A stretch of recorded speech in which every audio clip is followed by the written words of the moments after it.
राधे राधे, जय श्री कृष्णा। दोस्तों, आपका दिन मंगलमय हो। आज से हम सुनेंगे पढ़ेंगे माघ मास कथाएं महात्म्य, जिसके सुनने मात्र से हर मनोकामना पूरी होती है और बहुत सुखद अनुभव हमें प्राप्त होता है। एक सकारात्मक ऊर्जा का संचार होता है। तो दोस्तों, बने रहे हमारे साथ। अगर वीडियो आपको अच्छी लगती है तो वीडियो को लाइक जरूर करें। श्री हरि की जय हो। माघ महात्म्य 22वां अध्याय। इतना कहकर भगवान अंतर्ध्यान हो गए। तब देवनिधि कहने लगे, हे महर्षि, जैसे गंगाजी में स्नान करने से मनुष्य पवित्र हो जाता है, वैसे ही भगवान की इस कथा को सुनकर मैं पवित्र हो गया।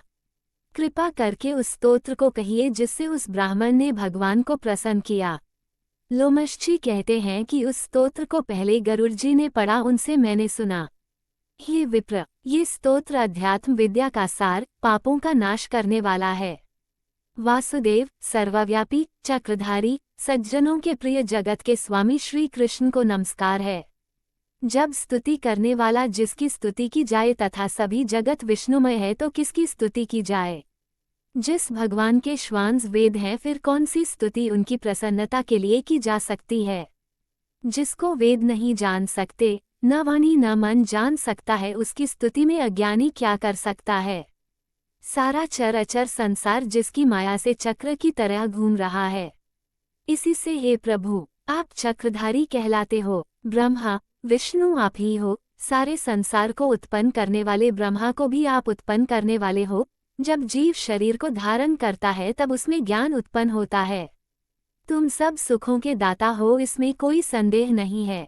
आपसे संपूर्ण सुखों को देने वाली बुद्धि उत्पन्न होती है। आप ही 5 कर्मेंद्रिया, पंचमहाभूत तथा मन के विविध भाव हो। ब्रह्मा विष्णु रुद्र की कल्पना से आप संसार की कल्पना इसी प्रकार करते हो जैसे पिता पुत्री की। कवियों में जो रूप शोभा देता है, उन निर्गुण विष्णु भगवान को मैं नमस्कार करता हूँ। जिसमें ज्ञान रखने से श्रुतियों में कहे हुए कर्मों को लोग करते हैं, उस परम ब्रह्म को मैं नमस्कार करता हूँ। मैं उस सत रूप हरि को, जिसको योगी लोग सब प्राणियों में आत्मरूप में देखते हैं, उपासना करते हैं, जिसको अद्वैत कहते हुए गाते हैं और यज्ञ करते हैं, उस माधव भगवान को मैं नमस्कार करता हूँ। मनुष्यों को माया तथा मोह में पैदा हुए विचित्र आभास, अहंकार तथा ममता को जानकर खो देते हैं, उन भगवान को मैं नमस्कार करता हूँ। संसार में मनुष्यों के मोह रूपी वायु से सदा भभकने वाली ज्वाला आपके चरण कमल की छाया पहुँचने से नहीं जलाती। जिसके स्मरण मात्र से मोह अज्ञान रोग दुख दूर हो जाते हैं, उस अनंत रूप को नमस्कार करता हूँ। जिसमें मिल जाने पर और किसी दूसरे की इच्छा नहीं रहती, जिसको जानकर अद्वैतवादी आत्मा को देखते हैं। यदि विष्णु शब्द का अर्थ और उसके विषय का ज्ञान एक ही होता तो इस सत्य से, हे माधव, इस संसार की माया में फंसकर तेरे ही ध्यान में रत रहता। यदि वेदांत दर्शन में भगवान सारे संसार में व्याप्त है, तो इसी सत्य से भगवान में भरी निर्विघ्न भक्ति हो। जो बीज नहीं है तो भी बिना बीज के स्वयं विद्यमान है, सो वो विष्णु भगवान रूपी रंग से हमारे बीज के टुकड़े टुकड़े को, जो सृष्टि स्थिति तथा लय के लिए ब्रह्मा विष्णु महेश 3 रूप धारण करते हैं और कार्य में सत रज और तम इन तीनों गुणों में विद्यमान है, वो भगवान मुझ पर प्रसन्न हो। जो प्राणियों के हृदय रूपी मंदिर में निर्मल देव वास करते हैं, वो भगवान मुझ पर प्रसन्न हो। जो अविद्यापूर्ण संसार का त्याग करता है, जगन्मय आप हो। आपका बनाया हुआ विश्व आनंद करता है। आपके त्याग करने पर अपवित्र हो जाता है, उसका साथ करने पर भी तुम बिना साथ के बने रहते हो। विकाररहित जिनके चारवाक पंचभूत योग से पैदा हुआ चैतन्य मानते हुए उपासना करते हैं। जैन लोग आपको शरीर का परिणाम मानते हैं और सांख्यवादी तुम्ही को प्रकृति से परे पुरुष मानकर ध्यान करते हैं। जन्म इत्यादि से रहित चैतन्य रूप सदा आनंद स्वरूप उपनिषद जिसकी महिमा गाते हैं। आकाशादि पंच महाभूत देह मन बुद्धि इंद्रियां सब कुछ तुम ही हो, तुमसे अलग और कुछ नहीं। तुम ही सब प्राणियों को उत्पन्न करने वाले हो और मुझको शरण देने वाले हो। तुम अग्नि रवि इंद्र होम मंत्र क्रिया तथा फल सब तुम ही हो। कर्म के फल देने वाले वैकुंठ में तुम्हारे सिवाय कोई नहीं है। मैं तुम्हारी शरण में हूँ। सब प्राणियों के हेतु तथा उनको शरण देने वाले तुम ही हो। जैसे युवा पुरुष की युवती में और युवती की युवा में प्रीति होती है, वैसी मेरी प्रीति तुम में हो। जो पापी भी आपको प्रणाम करता है, उसको यमदूत नहीं देखते हैं जैसे उल्लू सूर्य को। प्रत्येक पाप मनुष्य को उस समय तक ही सुख देते हैं जब तक वो आपके चरण कमलों का सहारा नहीं लेता।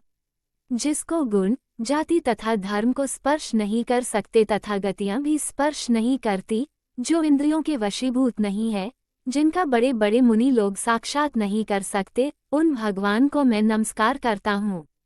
जितने ज्ञान रूपी सुंदर गुण हैं, जिन्होंने सुख स्वरूप मोक्ष रूपी लक्ष्मी का आलिंगन किया, जिन्होंने आत्मस्वरूप सुख भोगा है और जिन्होंने ध्यान रूप से मृत्यु को वश में कर लिया है, मुनियों से सेवित भगवान को नमस्कार है।